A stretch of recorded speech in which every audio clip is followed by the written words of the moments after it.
आज हम क्लास 6 के ज्योग्राफी का फर्स्ट चैप्टर सौर मंडल में पृथ्वी के बारे में पढ़ेंगे। सूर्यास्त होने के बाद आप आसमान में बहुत सारे असंख्यक छोटे छोटे चमकीले बिंदु देखते होंगे। जैसे सूरज डूबता है आपका आसमान में छोटे छोटे एक दो बिंदु चमकते चमकते वो सारे बिंदु बहुत ज़्यादा संख्या में बढ़ जाते हैं। ऐसा संपूर्ण आसमान छोटी छोटी बिंदुओं से क्या होता है, चमक जाता है और ये बिंदु टिमटिमाते रहते हैं।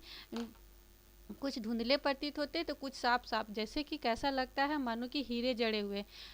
लेकिन अगर इसको आप ध्यान से देखेंगे तो कुछ की टिमटिमाहट अंश पृथ्वी की टिमटिमाहट की चंद्रमा के समान चमकते। इन चमकीली छोटी छोटी वस्तुओं के साथ आप प्रतिदिन किसे देखते हैं, चंद्रमा को भी देखते हैं। और चंद्रमा जो होता है अलग अलग समय पर अलग अलग आकार का हमें दिखाई पड़ता है। और पूर्ण चंद्र लगभग एक ही महीना में हम एक बार देख सकते हैं। चांद जो पूरे गोल अवस्था में होता है वो हम महीने में एक ही बार देख सकते हैं, जिसे हम क्या कहते हैं, पूर्णिमा। यहाँ से क्वेश्चन बन सकता है कि पूर्णिमा किसे कहते हैं। तो आप पूर्ण चंद्र में लगभग एक महीना में एक ही बार देखते हैं। ये पूर्ण चंद्रमा वाली रात ही पूर्णिमा कहलाती है।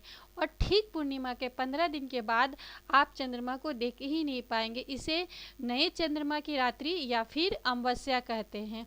अगर आप आसमान साफ हो तो आप लोगों बहुत अच्छी तरह से ये टिमटिमाते आप छोटे छोटे असंख्यक तारों को देख सकते हैं। क्या आपको इससे आश्चर्य नहीं होता है कि जो समय हम लोग रात में टिमटिमाते देखते, दिन के समय में वो चमकीली वस्तुएं हमें दिखाई ही नहीं देती।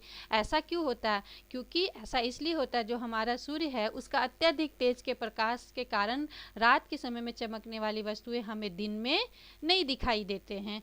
सूर्य, चंद्रमा तथा सभी वस्तुएं जो रात के समय में आसमान में दिखाई देते उसे हम खगोलीय पिंड कहते हैं। एक यहाँ से क्वेश्चन बन सकता है आप लोगों का कि खगोलीय पिंड कैसा किसे कहते हैं। तो खगोलीय पिंड उसे कहते हैं जो रात्रि में जो भी वस्तु चमकती है आसमान में, जैसे सूर्य, चंद्रमा तथा सभी वस्तुएं। कुछ खगोलीय पिंड बड़े आकार के होते और गर्म होते हैं और ये गैसों से बने होते। इनके पास अपनी ऊष्मा तथा क्या होता है, प्रकाश होता है। जैसे कि सूर्य भी क्या है, एक तारा है। सूर्य भी एक तारा है और वो सूर्य हमें दिखाई देता है क्योंकि सूर्य भी एक ही तारा है और इसकी जो गर्मी है हमें महसूस होता है क्योंकि ये हमारे पृथ्वी से नज़दीक है। बाकी जो छोटे छोटे टिमटिमाते होते वो सूर्य के समान ही होते, लेकिन वो हमारे पृथ्वी से काफ़ी दूर है। देखिए यहाँ पर एक क्या बोलता है, कुछ सीखे। तो यहाँ पर हमें यहाँ पर बोल रहा है कि कागज़ के माध्यम से टॉर्च को इस प्रकार रखें कि कागज़ से सटा हो। ये प्रैक्टिकल है, आप इसे घर में करके देख सकते हैं। अब हम आगे बढ़ते। रात के समय जो चमकने वाले अनगिनत तारे वस्तुएं सूर्य के समान ही है, लेकिन हमसे बहुत अधिक दूर होने के कारण लोग उनकी ऊष्मा या प्रकाश को महसूस नहीं कर पाते। रात के जो समय चमकते हुए आपको तारे दिखाई देते हैं वो सूर्य के समान ही है, लेकिन वो इतनी दूर है हमारे पृथ्वी से, इतनी दूर है कि उसकी जो हीट है, उसकी जो ऊष्मा है वो हमारे पृथ्वी तक नहीं पहुंच पाती या ना ही उसका प्रकाश पहुंच पाता है। आपने बस ध्यान दो कि कुछ दूरी की देखने के बाद सभी वस्तुएं छोटी दिखाई देती। अत्यधिक पर उड़ा रही हवाई जहाज कितना छोटा दिखाई देता। आपने ये भी देखा होगा कि एक हवाई जहाज जो जमीन पे काफ़ी बड़ा होता है वो आसमान में जाते जाते हमें इतने छोटे के रूप में दिखाई देता है। आप छत पे जाते हो तो रोज आपको आसमान में एक न एक हवाई जहाज तो दिखता ही होगा, लेकिन क्या वो जितना छोटे दिखाई देते उतना होता भी है? नहीं, उससे बड़ा होता है। तो इससे हम क्या सीखते हैं कि जो वस्तु जैसे जैसे दूर जाती है वैसे वैसे हमें क्या दिखाई देती है, छोटी। रात्रि के आसमान की ओर देखते समय आप तारों को विभिन्न समूहों द्वारा बनाए गए विकित आकृतियों को देखकर यह नक्षत्र मंडल कहलाते। आप इस तरह से देखिएगा, इस तरह से जब रात में देखिएगा तो इस तरह से तारा एक समूह बनाता है जिसे हम नक्षत्र मंडल के नाम से जाने जाते हैं। और सबसे बड़ा नक्षत्र मंडल कौन है? अर्सा मेजर या बिग बियर। इस प्रकार का एक नक्षत्र मंडल। आपसे क्वेश्चन पूछा जा सकता है कि नक्षत्र मंडल के नाम बताएं, तो अर्सा मेजर या फिर बिग बियर। बहुत आसानी से पहचान में आने वाले नक्षत्र मंडल कौन है? सप्तऋषि। देखिए सप्तऋषि 1 2 3 4 5 6 और यहाँ पर एक सप्त, ये तीनों तारों मिलाकर के क्या बनाता है? सप्तऋषि।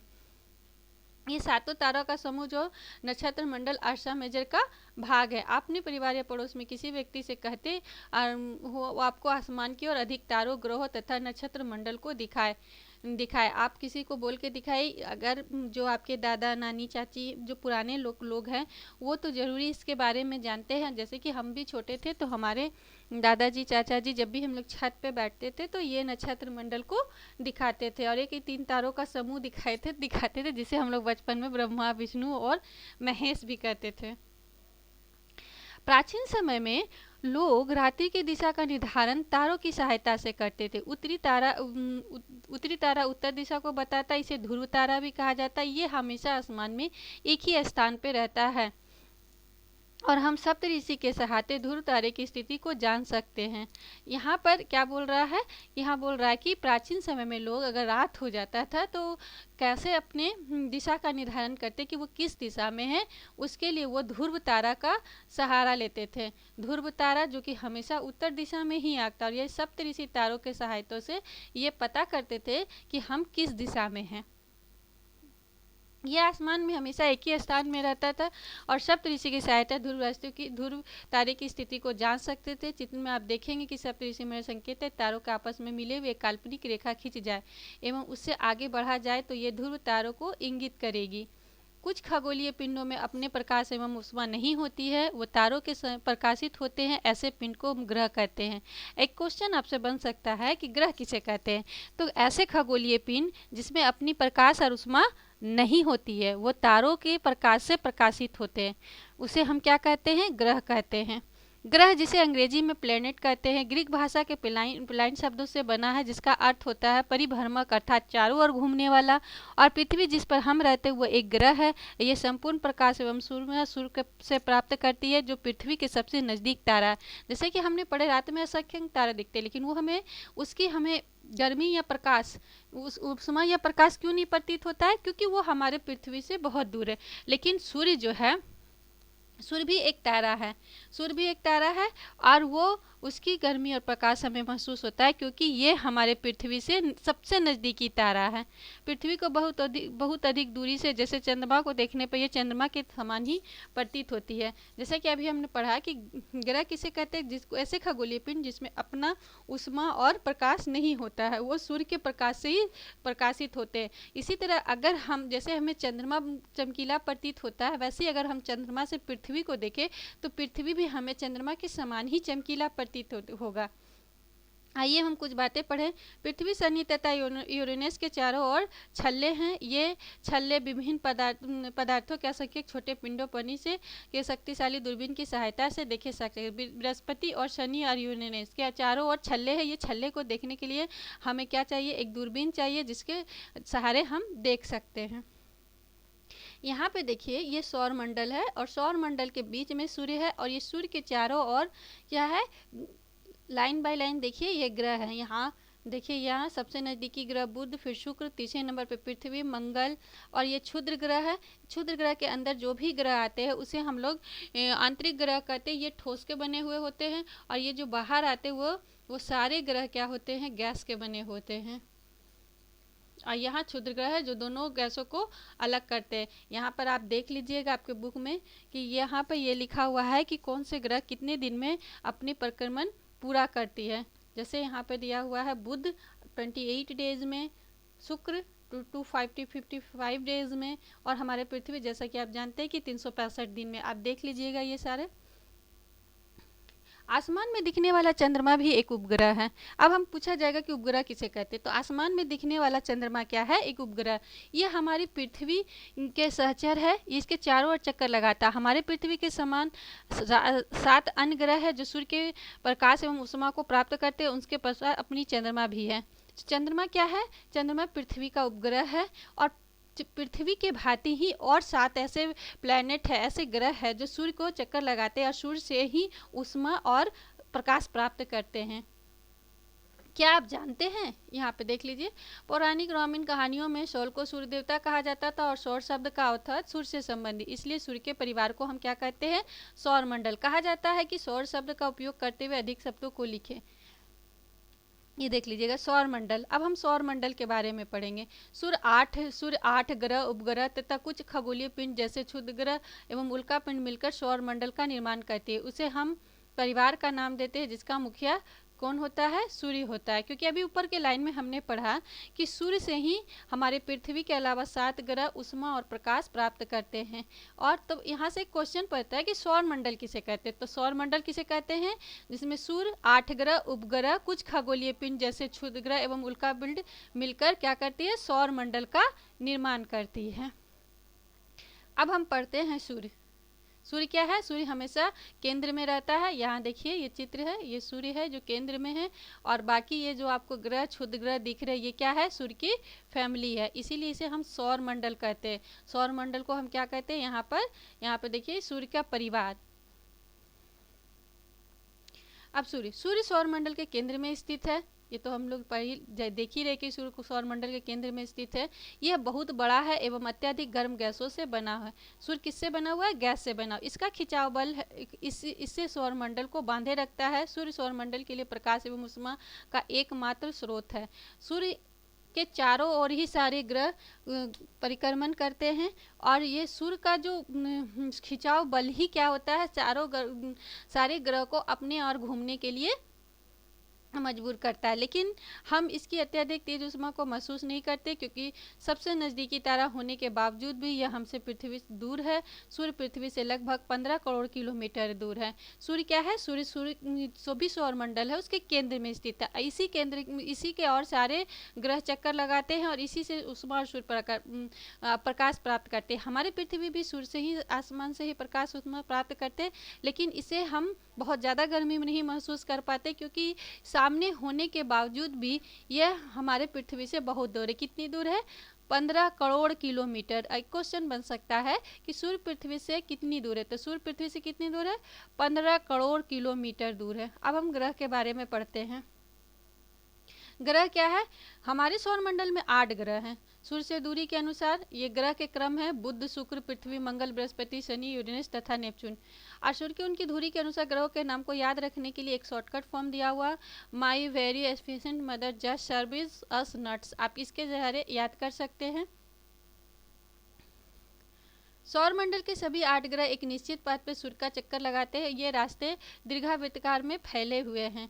सभी सौर मंडल के अपने एक निश्चित स्थान पर ही चक्कर लगाते हैं। ऐसा नहीं कि इधर उधर चले जाते हैं, वो अपना निश्चित ही स्थान पर एक चक्कर लगाते हैं। और ये किस तरह से फैले हुए हैं?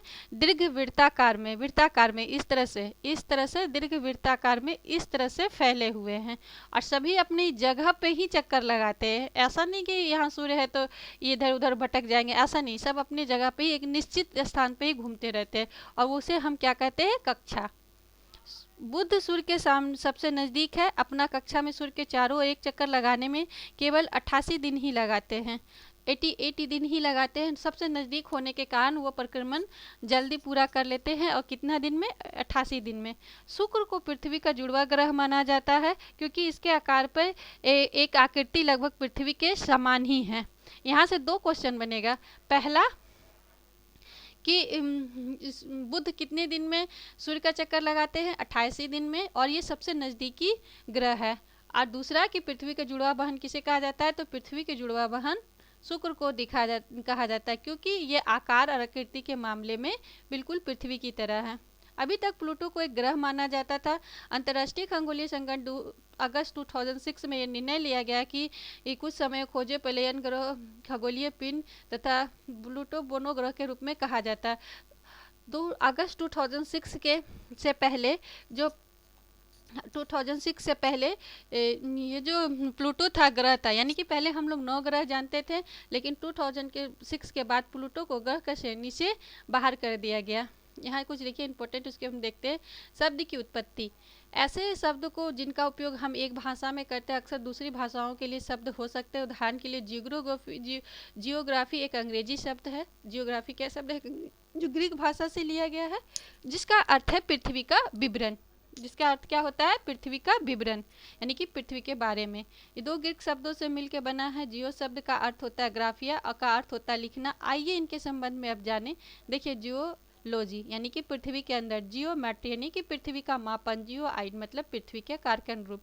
क्या आप जानते हैं रात में आसमान को देखकर मनुष्य हमेशा मोहित हुए खगोलीय पिंड के गति के संबंध में खगोल शास्त्री कहते हैं। ये जो खगोल जो ये रात में चमकते तारे हमको दिखाई देते उसके अध्ययन करने वाले को हम लोग क्या कहते हैं? खगोल शास्त्री कहते हैं। जो खगोलीय पिंड को जो आसमान में जो चमकते हैं उसके अध्ययन करने वाले को हम लोग क्या कहते हैं? खगोल शास्त्री। आर्यभट्ट प्राचीन भारत के खगोल शास्त्री थे। भारत के प्राचीन खगोल शास्त्री कौन थे? आर्यभट्ट। सभी ग्रह तथा चंद्रमा प्रवर्तित सूर्य प्रकाश के कारण चमकते हैं। आज विश्व के सभी भागों में खगोलीय ब्रह्मांड के रहस्यों को खोज में लगे हुए। आज जैसे नासा, इसरो, ये सब क्या है? ये स्पेस में अपना स्पेसशिप भेज करके आज भी ब्रह्मांड के बारे में पता कर रहे हैं। पृथ्वी। अब हम पढ़ेंगे हम पृथ्वी जिस पे हम रहते हैं। सूर्य से दूरी के हिसाब से पृथ्वी तीसरे नंबर पे है और आकार के हिसाब से 5वें नंबर पे। ये ध्रुवों के पास थोड़ी चपटी है, यही कारण है कि इसे भूआप भी कहा जाता है। भूआप का अर्थ होता है पृथ्वी के समान का आकार। क्या बोल रहा है कि पृथ्वी दूरी के हिसाब से कितने नंबर पे है? तीसरे नंबर पे, और आकार के हिसाब से 5वां सबसे बड़ा ग्रह है। और ये इसके दोनों ओर चपटी है। चपटा होने के कारण ही इसे हम भूआप कहते हैं। इससे क्वेश्चन बन सकता है कि भूआप क्यों, पृथ्वी को भूआप क्यों कहा जाता है? क्योंकि ये इसके ध्रुवों के दोनों ओर चपटी है। जीवन के लिए अनुकूल परिस्थितियां संभवतः केवल पृथ्वी पे ही पाई जाती है। पृथ्वी ना तो अधिक गर्म है और ना ही अधिक ठंडी है। यहाँ पानी, वायु उपस्थित है जो हमारे जीवन के लिए आवश्यक है। वायु के जीवन के लिए आवश्यक है। गैस जैसे ऑक्सीजन मौजूद है। इन्हीं कारणों से पृथ्वी का सौर मंडल का अद्भुत ग्रह कहा जाता है। आप समझिएगा कि सौर मंडल का पृथ्वी का अद्भुत ग्रह क्यों कहते हैं? क्योंकि यहाँ जीवन संभव है। जीवन के लिए जो पानी, हवा जो जरूरत पड़ता है जो पृथ्वी के पास है। और ना ही ये ज़्यादा गर्म है ना ही ये ज़्यादा ठंड है। और जीने के लिए, जिंदा रहने के लिए सबसे जरूरी गैस होता है ऑक्सीजन, जो केवल पृथ्वी के पास ही मौजूद है। इसीलिए पृथ्वी को हम क्या कहते हैं? अद्भुत ग्रह। अंतरिक्ष से देखने पर पृथ्वी नीले रंग की दिखाई पड़ती है। ऐसा इसलिए दिखाई पड़ता है क्योंकि 2/3 सतह पानी से ढका हुआ है, इसलिए इसे हम नीला ग्रह भी कहते हैं। पृथ्वी को हम नीला ग्रह के भी नाम से जानते हैं। क्यों? क्योंकि पृथ्वी 2/3 पानी से ढकी हुई है। अब यहाँ पढ़ते हैं, क्या आप जानते हैं प्रकाश की गति लगभग 3 लाख किलोमीटर प्रति सेकंड है। इस के बावजूद भी सूर्य के प्रकाश को पृथ्वी पहुँचने में लगभग 8 मिनट का समय लगता है। यहाँ से क्वेश्चन बन सकता है कि सूर्य के प्रकाश पृथ्वी में पहुँचने में कितना समय लगता है? तो कितना समय लगता है? 8 मिनट। और प्रकाश का कितना किलोमीटर सेकेंड है? गति 3 लाख। अब हम आते हैं चंद्रमा के बारे में। अब हम पढ़ते हैं चंद्रमा के बारे में। हमारी पृथ्वी का पास केवल एक ही उपग्रह है, चंद्रमा। इसका व्यास पृथ्वी के व्यास का केवल 1/4 है। ये इतना बड़ा है इसलिए प्रतीत होता है क्योंकि यह हमारे ग्रह से अन्य खगोलीय पिंडों की अपेक्षा नज़दीक है। यह हमसे लगभग 3,84,004 किलोमीटर दूर है। अब पृथ्वी से सूर्य एवं चंद्रमा की दूरी की तुलना कर सकते हैं। यहाँ पे बोल रहा है कि पृथ्वी का एक ही क्या है? उपग्रह है, जिसको हम क्या कहते हैं? चंद्रमा। और ये पृथ्वी का कितना बराबर है? 1/4 के बराबर है। और इसलिए ये बड़ा हमें इसलिए दिखाई देता है क्योंकि ये पृथ्वी से अन्य खगोलीय पिंडों की अपेक्षा नज़दीक है। और पृथ्वी से चंद्रमा की दूरी कितना है? 3,84,400 किलोमीटर। अब यहाँ पे क्वेश्चन है, क्या रोचक तथ्य तुम देख लेते हैं। नील आर्मस्ट्रांग पहले व्यक्ति जिन्होंने 21 जुलाई 1969 को पहले भारत की सतह पे कदम रखे। मालूम करो कि भारतीय चंद्रमा पे कौन गए थे। तो नील आर्मस्ट्रांग ऐसे एस्ट्रोनॉट है जो कि चंद्रमा पे पहली बार सबसे पहले जाने वाले हैं अंतरिक्ष यात्री। कब गए थे? 21 जुलाई 1959 को। भारत से भी कोई है? हाँ हाँ बिल्कुल है, राकेश शर्मा, जो पहले अंतरिक्ष यात्री है जो चंद्रमा पे गए हैं। उपग्रह एक खगोलीय पिंड है जो लोगों के चारों से चक्कर लगाता है, जो चारों ओर उसी प्रकार चक्कर लगाता है जिस ग्रह पर ग्रह सूर्य की ओर चक्कर लगाता है। उपग्रह क्या है? जैसे सूर्य की चारों ओर एक ग्रह चक्कर जैसे सूर्य है और सूर्य के चारों ओर ये ग्रह चक्कर लगा रही है और इस ग्रह के को भी कोई चक्कर लगा रही है, तो इसे हम क्या कहेंगे? उपग्रह। ये सूर्य है, ये ग्रह है और इसके भी चारों ओर कोई चक्कर लगा रहा है, तो इसे हम क्या कहेंगे? उपग्रह। मानव निर्मित उपग्रह और चंद्रमा पृथ्वी का एक नेचुरल उपग्रह है। मानव निर्मित उपग्रह कृत्रिम पिंडों वैज्ञानिक द्वारा बनाया गया है जिसके उपयोग से ब्रह्मांड के बारे में जानकारी प्राप्त करने एवं पृथ्वी संचार माध्यम के लिए किया जाता है। रॉकेट के द्वारा अंतरिक्ष में भेजा जाता है और पृथ्वी की कक्षा में स्थापित कर दिया जाता है। अंतरिक्ष यात्री कुछ भारतीय उपग्रह कौन कौन से है? INSAT, ISSat, EDUSAT. और ये उपग्रह का क्या काम होता है? अंतरिक्ष के बारे में पता करना। यहाँ पे देखिए रॉकेट का प्रक्षेपण, रॉकेट का पृथ्वी पर गिरना और उपग्रह कक्षा में प्रवेश। ये देखिए ये क्या है, ये एक कृत्रिम उपग्रह यानी कि इंसान के द्वारा बनाया गया, और ये नेचुरल उपग्रह है चंद्रमा हमारा। और भारत के कुछ ग्रह है जिसका नाम इनसैट, आईएसएट और एडुसेट। चंद्रमा पृथ्वी का चक्कर लगाने में 27 दिन पूरा करता है। इतने दिन के समय में ये अपने अक्ष पर एक चक्कर पूरा लगा लेता है। इसके परिणाम स्वरूप पृथ्वी हमारा केवल एक ही भाग, पृथ्वी से हमें केवल चंद्रमा की एक ही भाग दिखाई पड़ता है। चंद्रमा को पृथ्वी का एक चक्कर लगाने में कितना समय लगता है? 27 दिन। इसी के कारण पृथ्वी भी घूम रही है, चंद्रमा भी पृथ्वी के आगे घूम रही है, तो इसीलिए हमें पृथ्वी से चंद्रमा का हमेशा एक ही भाग दिखाई देता है। चंद्रमा की पृष्ठीय जीवन के लिए अनुकूल नहीं, इसके सतह पर मैदान, गड्ढे एवं चंद्रमा की सतह पर छाया बनते हैं। पूर्णिमा के दिन हम चंद्रमा की इसकी छाया को देखा जा सकता है। पूर्णिमा के दिन आप देखिएगा तो पृथ्वी पे जो सतह पे गड्ढे हैं वो साफ आपको दिखाई देगा। जिसके बचपन में हमें कहानियों में मम्मी पापा बोलते, देखिए एक चरखा है जिसमें सूत काटा जा रहा है, खरगोश है, इस तरह से लोग बोलते थे। लेकिन वो क्या है, वो ना ही खरगोश है ना ही कोई सूत काट रहा है, वो तो क्या है, वो वहाँ के मैदान और गड्ढे, जो कि चंद्रमा के दिन में उसका छाया हमें पृथ्वी से दिखाई देता है नज़दीक होने के कारण। अब हम आते हैं क्षुद्र ग्रह। तारों, ग्रह एवं उपग्रहों के अंतर्गत असंख्य छोटे पिंड सूर्य की चारों ओर चक्कर लगाते हैं। पिंडों को क्षुद्र ग्रह कहा जाता है। यह मंगल ग्रह बृहस्पति के बीच पाए जाते हैं। वैज्ञानिकों के अनुसार क्षुद्र ग्रह के ही भाग होते हैं जो कि बहुत पहले वर्ष से विस्फोट ग्रह को टूटकर अलग हो जाते हैं। क्षुद्र ग्रह क्या होते हैं? जो क्षुद्र ग्रह तारों, ग्रह उपग्रहों के अलावा भी अगर कोई पृथ्वी सूर्य की ओर चक्कर लगा रहा है तो उसे हम क्षुद्र ग्रह कहते हैं। और ये क्षुद्र ग्रह बनते कैसे हैं? जो कि बहुत पहले विस्फोट है, जो ग्रह के ही बहुत पहले विस्फोट होकर टूटकर ग्रहों से अलग होकर ही बनते हैं। उल्कापिंड। सूर्य की ओर चक्कर लगाने वाले पृथ्वी के छोटे छोटे टुकड़ों को हम क्या कहते हैं? उल्कापिंड। सूर्य के चारों ओर चक्कर लगाने वाले पत्थरों के जो छोटे छोटे टुकड़े होते हैं उसे हम क्या कहते हैं? उल्कापिंड। कभी कभी ये उल्कापिंड इतने नज़दीक आ जाते हैं कि इनकी प्रवृत्ति पृथ्वी पर गिरने की होती है, और इस प्रक्रिया के दौरान वायु के साथ घर्षण होने के कारण ये गर्म होकर जल जाते हैं। फलस्वरूप चमकदार प्रकाश उत्पन्न होता है, और कभी कभी कोई उल्का पूरी तरह से जले बिना पृथ्वी की सतह पे, जिसे हम धरातल पे गड्ढे बन जाते हैं। जिसे बचपन में हम लोग गिरते थे हाथ जोड़ के कुछ मांग लीजिए आज तारा टूटने वाला, बल्कि वो तारा टूटने वाला नहीं होता था, वो उल्का पिंड होता था जो पृथ्वी के कक्षा में प्रवेश करने के कारण क्या हो जाता था, बहुत घर्षण के कारण वो चमकदार हो जाता था। कुछ ही ऐसे उल्कापिंड है जो कि पृथ्वी की सतह तक पहुंचते हैं तो वो क्या करते हैं, धरातल पहुंचने पर वो गड्ढे बन जाते हैं। क्या आपने तारों को खुले आकाश में एक ओर से दूसरी ओर तो चौड़ी पहली सफेद पट्टी की तरह एक चमकदार रास्ता देखा? जब आप असंख्य तारे देखोगे तो इस तरह से आपको एक खुला चौड़ी पट्टी दिखाई देगा, बहुत सारा, जब आसमान साफ होगा तो। लाखों तारों का समूह हो, और इस भी पट्टी को हम क्या कहते हैं? आकाश गंगा, मिल्की वे। और आकाश हमारा सौर मंडल इसी आकाश गंगा का एक भाग है। प्राचीन भारत में इसकी कल्पना आकाश में प्रकाश की एक बहती नदी के रूप में की गई थी। इसी प्रकार इसका नाम क्या पड़ गया है? आकाश गंगा। आकाश गंगा, अब यह क्वेश्चन बनता है कि आकाश गंगा किसे कहते हैं? तो आकाश गंगा करोड़ों तारों, बादलों तथा गैसों की एक प्रणाली है। इसी प्रकार की लाखों आकाश गंगाएं मिलकर किसका निर्माण करती है? ब्रह्मांड का निर्माण करती है। ब्रह्मांड की विशालता की कल्पना करना अत्यधिक कठिन है। यानी कि जब हम आसमान में देखते हैं तो उसका अंत ही नज़र नहीं आता है, यानी कि उसका जो विशाल है उसका कल्पना करना भी कठिन है। वैज्ञानिक अभी भी इसके बारे में अधिक जानकारी करते जुटे हुए हैं, कोई जानकारी नहीं है, लेकिन फिर भी हम जानते हैं कि सभी इसी ब्रह्मांड का हिस्सा है, और हम लोग क्या है? इसी ब्रह्मांड का एक हिस्सा है। देखिए, क्या आप ब्रह्मांड के साथ अपना संबंध बता सकते हैं? आप पृथ्वी पर है, तथा आप कहाँ पे है? पृथ्वी पर है, तथा पृथ्वी कहाँ है? वो सौर मंडल में है, और हमारा सौर मंडल कहाँ? आकाशगंगा में। और आकाशगंगा कहाँ का हिस्सा है? ब्रह्मांड का हिस्सा है। ब्रह्मांड से जुड़े इस तथ्य पे विचार कीजिए, इसमें लाखों आकाशगंगाएं मौजूद है। क्या बोल रहे हैं कि हमारा स्थान कहाँ है?